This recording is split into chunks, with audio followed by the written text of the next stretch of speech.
بھتیجے کے لیے سید اولاد در تھے عرقے شرم سے عباس علم تھا نوکر علی اکبر سے یہی کہتے تھے ارباب جی چاہتا ہے ایک دم کھول کے ہتھیار انصاف کرو اسے دکھلانے کی چاہ ہے رس سے گلا کاٹ کے مر جانے کی چاہ ہے شبیر نے عباس کو محمود چھپایا ہم شب کے پیغمبر کو اشارے سے بلایا احباب جو پوچھا تو اکبر نے بتایا ہے امر عالم دل اچھا جان میں چھایا کام آتا ہے جو رن میں خجل ہوتے ہیں عباس دامان عدن کے بھرے ہوتے ہیں عباس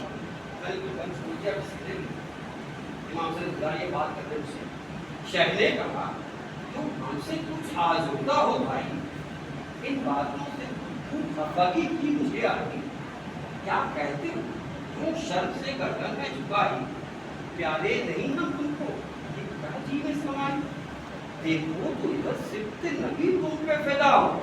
ہم سچے ہیں بھائی ہم سچے ہیں تم بھائی سے رکھو کے چھپا ہو معلوم ہوا ہے تمہیں منظور جدائی میں منع تو کرتا نہیں تم اٹھے ہو بھائی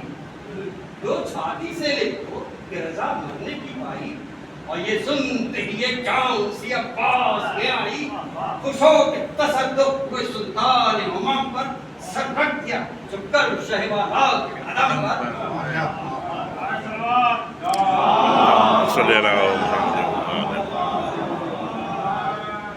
چلاتی تھی زینب کہ میں صدقے تیرے بھیا سچ ہے کہ حسین آج ہوئے بے کسوتن آپ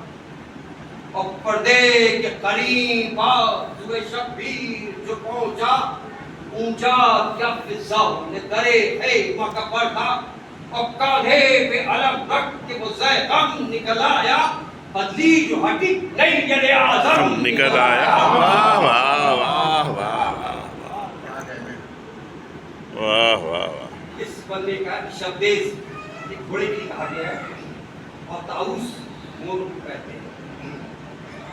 دیپیک نے بڑھ کر سوئے استبل یہ آواز آپ آتے ہیں حاضر کرو شبدیز صبح تاز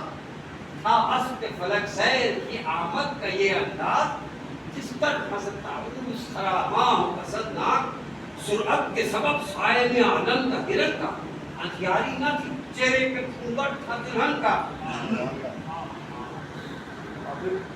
غزال مانے ہوتا ہے گرن اور گرن کی آنکھیں خوبصورتی کی بہت مشہور خوبی جو رکابوں کی مائے نو کبھی پائے ہاتھ آئیں تو آنکھوں سے فلک اپنی لگائے آنکھوں کا یہ آدم یہ غزال آنکھ چرائے اور اڑے پرندوں کے بھی ہوش اس نے اڑائے اور غازی کی سواری بھی عجب شان سے آئی وہ تھا کہ پری اڑ کے پرستان سے آئی واہ